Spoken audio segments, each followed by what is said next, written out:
reality show that's three dimensions away from the substance being called the goop. I'm your host, 3D Jake, and today we're looking at The Substance, released in 2024. The Substance is written and directed by Caroline Fargett and stars Demi Moore, Margaret Qualley, and Dennis Quaid. The movie is essentially a movie where Demi Moore plays an aging, I would say, a fitness guru, and so essentially she's aging out of her performance, and her boss, basically Dennis Quaid, fires her from her position, and because he wants to hire young talent between 18 to 30, and so of course she's feeling left alone, like she's aged out of her position. So of course she takes this thing after, like, being kicked, not being able to find a job, and being essentially able to essentially not being able to find what she wants. She essentially, after getting a horrible car accident and everything, and running into like an old friend of hers that is really old and aged out, she literally gets a thing called the substance, where she listens to it, and then she throws it away, and then realizing that she's old and aged out, she finally calls it, and they give her the substance, and then she basically becomes two.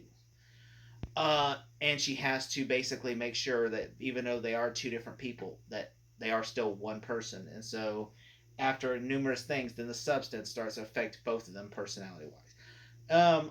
I really enjoyed this movie. This movie is a body horror film. Yes, the movie does. I like the fact that it is a movie that essentially takes you to this direction about, like, because this is like in the trend of Ozempic and plastic surgeries, and you see how the Hollywood, all the women want to be beautiful, they want to have be a 10, and and all these women get lip fillers and Botox, and even like there's like, I remember seeing, like, with the star of The Boys, the one that played not Queen Maeve, but Starlight.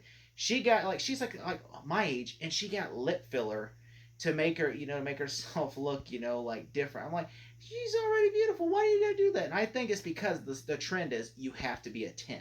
You can't be an 8. You have to be a 10. And I think I like about this show is, or this movie, is that this is kind of that trend. It's like all the guys, because the way the guys are essentially the way we, the audience, view women, are like, oh, we gawk at them and we love them, and we always see them like we need to see sex, hot, sexy women. And I think this is what it is. Like, you can't just be like, just your looks. Beauty cannot just be like, an average look. It has to be sexy, and that's kind of what this movie is. It's kind of like showing you, like, the dark side of this, because this is a woman who basically ends up, like, basically giving up, and we should take for granted, that the beauty we do have, because essentially Demi Moore in the movie takes the substance, and then she becomes this hot 20 something year old, played by Margaret Qualley, who basically is like, she's doing, like, like the being really sexy, and she's doing like these, like, the pump it up, like she gets the job that Demi Moore had, when, like, she's hot and sexy, and so everybody's like, oh yeah, and Dennis Quaid is like, everybody's all turned on and everything, and then she does those dance moves and all that, and so like, she's like, getting so popular and so famous that essentially like, essentially she even gets the New Year's Eve special. And, like, Demi Moore, basically, she starts abusing the substance, because in the movie you're not supposed to abuse the substance. You're essentially supposed to, like, treat the substance like you and the person are one.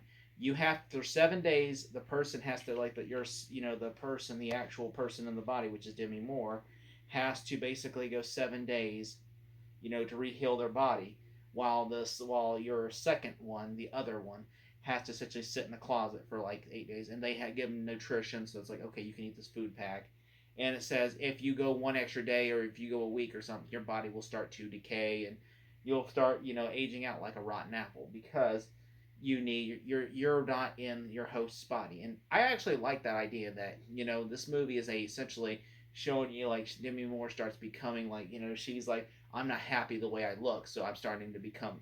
Then she starts to become an actual monster because of her looks. It's like she went from being hot to being like to being like, she didn't see herself as hot anymore, to being like, looking like I always say she looks like the creature from 300, like, in like the deformed, like, like monster looking creature guy.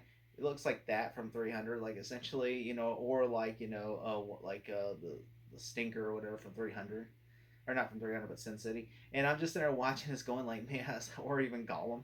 And so it's like, I actually really liked the story of this movie about the story in whole. I did like the score too, like every like like the techno, beat. I love that score. Like that really attracted me to watch the trailer because everybody's telling, oh, the trailer's so good. And I watched the trailer, I'm like, oh, I love it.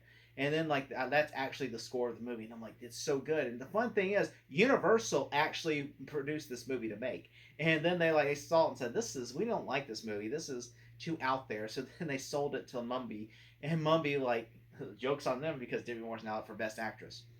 I do think Dennis Quaid deserved the Best Supporting Actor because he is so good in this movie as a scumbag. He's basically like a Harvey Weinstein scumbag. He's like sex sells. And there's even like a scene that just focuses on like he's making a mess eating shrimp and like in like this like cheese.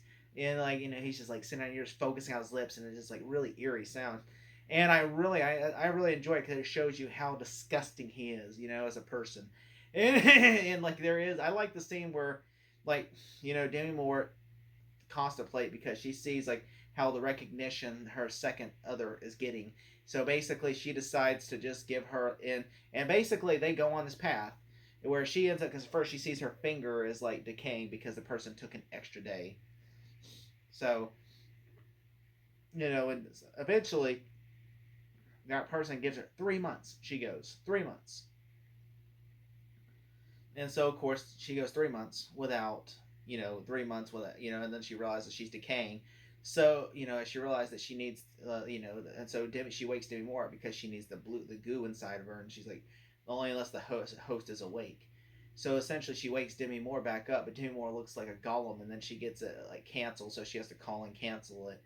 And then of course they give her like a termination thing where you stab her in the heart and it kills her.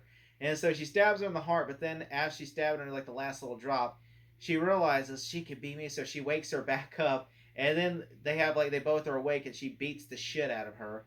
Like literally, she beats the shit out of Demi Moore, and I love that. She beats the shit out of Demi Moore, and like just like fucking kills Demi Moore. And then she doesn't realize, oh, I still needed her, and so Demi Moore is dead. Like she's an old, frivoled old lady now because she drained her dry. And Demi Moore wants to cancel it. She looks just like just like a skeleton old man. And so and then she just like, and then Mark Ridley just kills her. And then she realizes that she kind of she needed her, and so because she has the goo in her and stuff, that poison, her body starts decaying, like her teeth are falling, her ear falls out. So she goes there thinking that the substance can save her life, but she's not the original host. The host is dead, so basically she injects herself, with the substance, and becomes like a monster, and then goes up there wearing, and everybody in the movie sees her, and then she just like all of a sudden they see a monster face, and then all of a sudden they cut like they say monster, and this is where I hated the movie, where the third kind of got ridiculous because it like someone literally calls her a monster because she's freaking out like if this is King Kong or something, and then someone throws a chair and cuts her like arm or like neck or something, and then blood just shoots out. And by the way, she's a monster, but Demi Moore's face is on the back, and you see Mark Hilly's the monster underneath, and all of a sudden her blood is like shooting out, and it's just so much ridiculous blood. Like it looks like someone got a water hose, like a fire hose, and it was just shooting blood all over, and there are people that still sitting just taking the blood in, and I'm just like, this is ridiculous and dumb. But I enjoyed the movie nonetheless. I really enjoyed, that, they try to go really body horror at the third act, but I really enjoy certain things about it, but that was really ridiculous. And also the ending where she just decays into, like, goo, and Demi Moore just goes and melts onto, like, her Walk of Fame star, and then dies, and then just muddles up. I thought that was dumb. I thought that was really dumb, but I did enjoy the movie nonetheless, and I will say one thing that I really liked was the nods to The Shining, because like the bathroom and the hallways are really naughty to The Shining, where like the bathroom looks like the bathroom in The Shining, and then the hallways look like almost like the Overlook Hotel where like they're the hallways in The Shining, and I really appreciated that look, and I also appreciate the soundtrack, and I thought the direction was not bad. I think Margaret Ridley should have gotten an Oscar nomination at least Best Supporting Actress, because she is just as important. Like Demi Moore actually, I think, has less screen time than Margaret Ridley, and Margaret Ridley is actually a much better in this movie. I think, and Dennis Quaid is just I like how he's such a nice guy in real life, and I've heard people say nothing but nice things about him. But he plays such a scumbag in this movie, and it's just funny to see him covered in blood at the end. But I really enjoyed this movie a lot. If I had to give this movie a grade, I'm gonna give it a solid A plus. Thank you so much. Sharpton for president, y'all. I'm outie. Jesse Jackson for VP.